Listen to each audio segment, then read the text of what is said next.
Hello everyone, last video में हमने क्या किया था, एलोट्रोपिक फॉर्म्स की थी कार्बन की, और कोवलेंट बॉन्ड और आनिक कोवलेंट कंपाउंड्स और आनिक कंपाउंड्स के बीच में हमने डिफरेंस किया था। आज हम डिस्कस करेंगे नेचर कार्बन का, वर्सेटाइल नेचर ऑफ कार्बन। जो कार्बन होती है अदर एलिमेंट से क्या होता है, डिफरेंट होती है, तो वो क्यों होती है।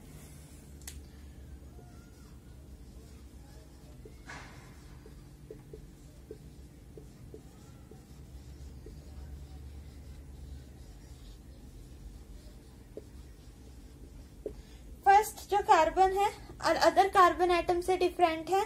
किस वजह से डिफरेंट है? क्योंकि एक तो है कैटिनेशन की प्रॉपर्टी शो करती है। कैटिनेशन मतलब कार्बन के पास एबिलिटी होती है लॉन्ग चेन फॉर्म करने की। कैटिनेशन क्या होता है? कार्बन के पास एबिलिटी होती है लॉन्ग चेन फॉर्म करने की। वो जो लॉन्ग चेन होती है या तो वो स्ट्रेट चेन की फॉर्म में भी शो कर सकती है, स्ट्रेट चेन की फॉर्म में या फिर रिंग की फॉर्म में। तो कार्बन के पास एबिलिटी होती है लॉन्ग चेन फॉर्म करने की। Long chain other carbon atom के साथ ये लॉन्ग चेन की फॉर्मेशन करती है, लाइक स्ट्रेट चेन की फॉर्म में या फिर ब्रांच की फॉर्म में या फिर रिंग की फॉर्म में। अदर जो ऑक्सीजन ऐसे तो नहीं लॉन्ग चेन फॉर्म करते, तो इस वजह से ये डिफरेंट होते हैं। सेकंड होता है टेट्रावैलेंसी। कार्बन की जो वैलेंसी होती है वो होती है 4, और कार्बन कितने बॉन्ड बनाती है? ओनली 4 बॉन्ड ही बनाएगी। ठीक है, इस वजह से थर्ड आ जाएगी इसमें। थर्ड क्या आ जाएगी? कोवलेंट बॉन्ड, मतलब मल्टीपल बॉन्ड फॉर्म करने की tendency to form multiple bond. Tendency to form multiple bond मतलब जो कार्बन है अदर एलिमेंट के साथ डबल बॉन्ड भी बना सकती है, जैसे ऑक्सीजन के साथ बनाएगी डबल बॉन्ड। सिंगल बॉन्ड भी बना सकती है, कार्बन हाइड्रोजन सिंगल बॉन्ड बनेगा। कार्बन नाइट्रोजन के साथ ट्रिपल बॉन्ड भी बना सकती है। इस वजह से ये डिफरेंट होती है। फर्स्ट मैंने बात की कैटिनेशन की, कार्बन के पास एबिलिटी होती है लॉन्ग चेन फॉर्म करने की। ठीक। सेकेंड हमने बात की कार्बन की वैलेंसी कितनी होती है? 4 होती है, मतलब वो 4 बॉन्ड ही बनाती है। थर्ड हमने बात की मल्टीपल बॉन्ड। कार्बन की एबिलिटी होती है मल्टीपल बॉन्ड फॉर्म करने की, जैसे अदर एलिमेंट के साथ ऑक्सीजन के साथ इसने डबल बॉन्ड बनाया, नाइट्रोजन के साथ जिसे मैंने शो किया कि ट्रिपल बॉन्ड है, और हाइड्रोजन के साथ या किसी अदर एलिमेंट्स के साथ ये सिंगल बॉन्ड फॉर्म में एक्सिस्ट करती है। और एक प्रॉपर्टी आएगी आइसोमेरिज्म की। इस पर मैं अलग से बताऊंगी आइसोमेरिज्म के बारे में, कि एक से ज्यादा फॉर्म में एग्जिस्ट कर सकती है कार्बन। मतलब कार्बन का मॉलिक्यूलर फॉर्मूला क्या होगा? सेम होगा, लेकिन वो अलग अलग फॉर्म में एग्जिस्ट करेगी। वो होता है आइसोमेरिज्म। आइसोमेरिज्म का थोड़ा हमें पहले फॉर्मूले पढ़ने पड़ेंगे, उसके बाद हम आइसोमेरिज्म का करेंगे। ठीक है, ये था नेचर कार्बन का। फर्स्ट है कैटिनेशन की प्रॉपर्टी शो करती है, कार्बन के पास एबिलिटी होती है लॉन्ग चेन फॉर्म करने की। सेकंड, इसकी जो वैलेंसी होती है वो 4 होती है। वैलेंसी कितनी होती है? 4 होती है। 4 ही बॉन्ड बनाएगी और मल्टीपल बॉन्ड फॉर्म करती है। और एक होता है आइसोमेरिज्म फॉर्म में एक्सिस्ट करती है। आइसोमेरिज्म क्या होता है कि कोई हम कंपाउंड लेंगे, उसका मॉलिक्यूलर फॉर्मूला तो सेम होगा, लेकिन वो डिफरेंट फॉर्म में एक्सिस्ट करेगी। उसके बाद अगर हम बात करें कि हम पढ़ तो रही हैं इनके बारे में, ऑर्गेनिक कंपाउंड्स होते क्या है? ऑर्गेनिक कंपाउंड्स होते क्या है? ऑर्गेनिक और इनऑर्गेनिक कंपाउंड्स होते क्या हैं? ऑर्गेनिक कंपाउंड्स और इनऑर्गेनिक कंपाउंड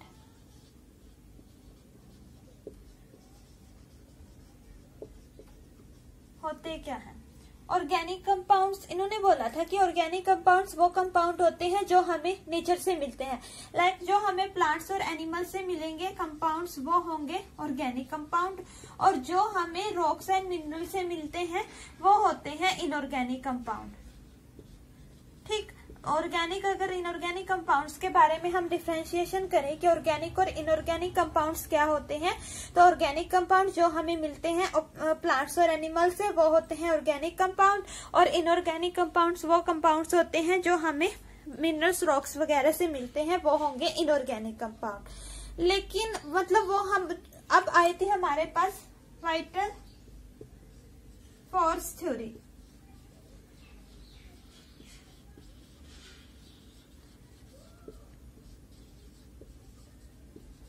ब्रिजेलस ने दी थी ये, बर्जेलस ने दी थी वाइटल फोर्स थ्योरी।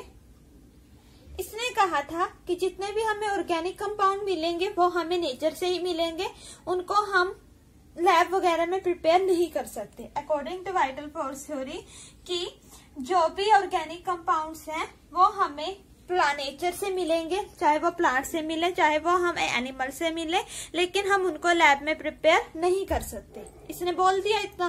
फिर इसने जो बोला इसके बाद पे एक्सपेरिमेंट किया गया कि क्या हमें ऑर्गेनिक कंपाउंड ओनली नेचर से ही मिल सकते हैं, क्या हम उनको लैब में प्रिपेयर नहीं कर सकते। तब एक जो साइंटिस्ट आए थे वोलर सिंथेसिस हम बोल सकते हैं। नेक्स्ट जो साइंटिस्ट आए थे वोलर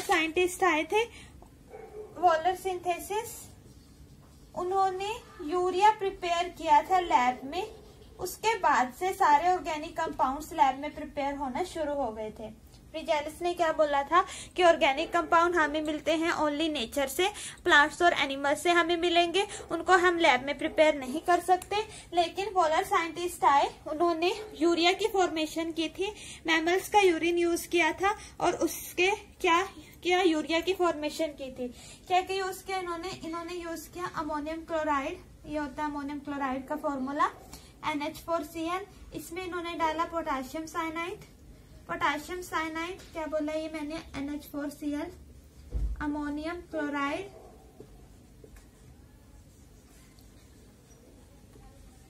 और पोटाशियम साइनाइड। ठीक, अमोनियम क्लोराइड और पोटाशियम साइनाइड, इसको अगर हम हीट करते हैं, अमोनियम क्लोराइड और पोटाशियम साइनेट,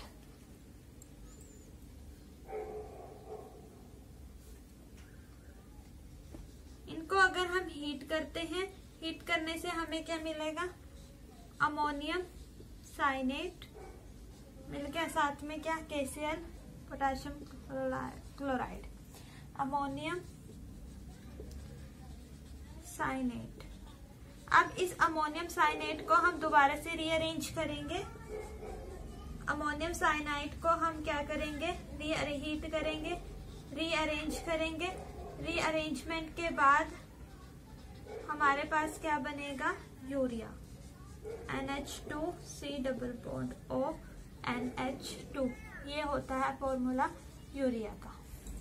क्या बोला गया था कि कोई भी ऑर्गेनिक कंपाउंड्स हमें लैब में प्रिपेयर नहीं कर सकते, वो हमें मिलेंगे ओनली नेचर से। बोल दिया इसने, बोल दिया। इस बात पे हमने एक्सपेरिमेंट किया, हमने नहीं किया, मतलब इन्होंने किया था, वोलर साइंटिस्ट थे, इन्होंने एक्सपेरिमेंट किया। इन्होंने क्या किया, यूरिया बना दिया लैब में। फिर यूरिया कैसे बनाए, मैमल्स का यूरिन यूज किया था और ammonium chloride plus potassium cyanide mix किया, हीट किया। हीट करने के बाद अमोनियम साइनाइड बना। अमोनियम साइनाइड को दोबारा से हीट किया, रीअरेंज किया तो यूरिया बना। ये हो गया यूरिया का फॉर्मूला, NH2CO NH2। उसके बाद से जो ऑर्गेनिक कंपाउंड है वो किसमें प्रिपेयर होने लग गए थे, लैब्स में प्रिपेयर होना स्टार्ट हो गए थे। तो अब ऑर्गेनिक कंपाउंड्स किसमें प्रिपेयर होना स्टार्ट हो गए थे, लैब्स वगैरह में प्रिपेयर होना स्टार्ट हो गए थे। अब ऑर्गेनिक कंपाउंड्स की फिर तो डेफिनेशन भी चेंज हो जाएगी। तो ऑर्गेनिक कंपाउंड्स क्या होते हैं, जिसमें आते हैं कार्बन या कार्बन से related compounds like hydrogen, hydrocarbon बोल सकते हैं हम, कार्बन या फिर कार्बन से हम रिलेटेड कंपाउंड्स की बात करेंगे। Compound containing compounds of carbon. Organic compounds क्या होंगे, ऑर्गेनिक कंपाउंड्स होंगे compounds of carbon, compounds of carbon containing hydrogen, hydrogen होगा, अदर एलिमेंट्स होंगे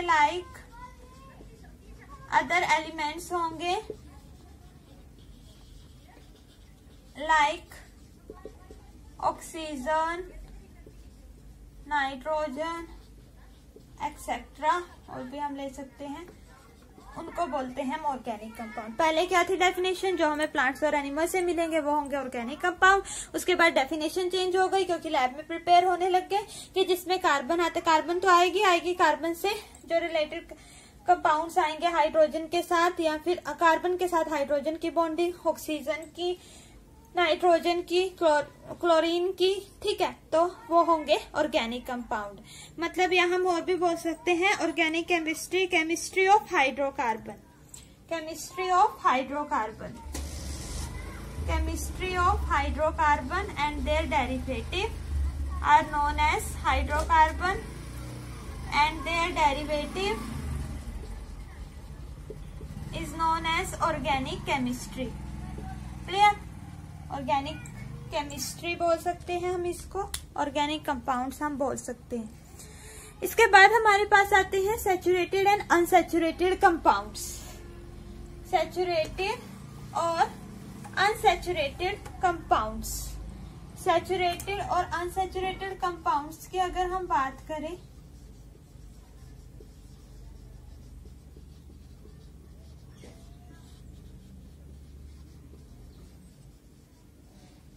अगर कार्बन के बीच में ओनली सिंगल बॉन्ड होता है वो तो आएंगे सैचुरेटेड कंपाउंड्स में। अगर कार्बन के बीच में डबल बॉन्ड आता है या फिर ट्रिपल बॉन्ड आता है तो वो आएंगे हमारे पास अनसैचुरेटेड कंपाउंड में। Compounds containing only single bond known as saturated compounds, और जिसमें हमारे पास आते हैं multiple bond like double bond और ट्रिपल बॉन्ड, उनको हम बोलते हैं अनसैचुरेटेड कंपाउंड। ये अब अगर हम बात करें हमारे पास, अब हमें ना फॉर्मूले बनाने हैं, तो फॉर्मूले बनाने के लिए हम कार्बन है, अगर हमारे फॉर्मूले में एक कार्बन है तो अगर हमें फॉर्मूला बनाना है उसके लिए हम क्या यूज करते हैं, कार्बन्स कितनी है प्लस हमारे पास सफिक्स क्या है, सफिक्स जो लास्ट में लगते हैं, और प्रीफिक्स, अगर है तो हम प्रीफिक्स यूज करेंगे, नहीं है तो नहीं। कार्बन चेन प्रीफिक्स स्टार्टिंग में लग सकता है, सफिक्स लगेगा एंड में। जैसे सिंगल बॉन्ड है, अगर हमारे पास सिंगल बॉन्ड के लिए हम सफिक्स यूज करेंगे एन, सिंगल बॉन्ड के लिए हम सफिक्स यूज करेंगे एन, डबल बॉन्ड के लिए यूज करेंगे इन, और ट्रिपल बॉन्ड है, अगर ट्रिपल बॉन्ड है तो ट्रिपल बॉन्ड के लिए हम यूज करेंगे आइन सफिक्स। और अगर हमारे पास एक कार्बन की चेन है, अगर एक कार्बन की चेन है तो हम वर्ड यूज करेंगे मिथ, दोबारा से लिख लेते हैं, सिंगल बॉन्ड है एन, डबल बॉन्ड है इन, ट्रिपल बॉन्ड है तो आइन। अगर एक कार्बन है, एक कार्बन के लिए वर्ड यूज होता है मिथ, दो कार्बन है इथ, तीन कार्बन है प्रोप, फोर कार्बन है ब्यूट, फाइव कार्बन है पेंट, सिक्स कार्बन है हेक्स, सेवन कार्बन है हेप्ट, एट कार्बन है ऑक्ट, नाइन कार्बन है नॉन, 10 कार्बन है तो डेका। ये हम फॉर्मूला प्रिपेयर करेंगे, उसमें यूज करेंगे। अगर ओनली 1 कार्बन एटम है तो मिथ, 2 कार्बन एटम है तो इथ, 3 कार्बन एटम है तो प्रोप, 4 कार्बन है तो ब्यूट, 5 कार्बन के लिए हम पेंट वर्ड यूज करेंगे, 6 कार्बन है तो हेक्स, 7 कार्बन है तो हेप्ट, 8 कार्बन है तो ऑक्ट, 9 कार्बन है तो नॉन, 10 के लिए हम डेका वर्ड यूज करेंगे। ठीक, जैसे अगर हमें बनाना है स्ट्रक्चर मीथेन, कार्बन की वैलेंसी होगी 4 ही, कार्बन बनाएगी ओनली 4 बॉन्ड ही, 4 बॉन्ड ही बनाएगी। जैसे हमें बनाना है सी, सिंगल बॉन्ड के लिए हम क्या वर्ड यूज करेंगे एन, तो इसका नेम क्या होगा? एक कार्बन के लिए यूज होता है मीथ, सारे के सारे सिंगल बॉन्ड है तो एन, मीथेन, ये हो गया इसका नेम। जैसे अगर हम बात करें, फिलहाल इतना ही करते हैं, उसके बाद हम इनके फॉर्मूले डिस्कस करेंगे कि कैसे प्रिपेयर किए जाते हैं।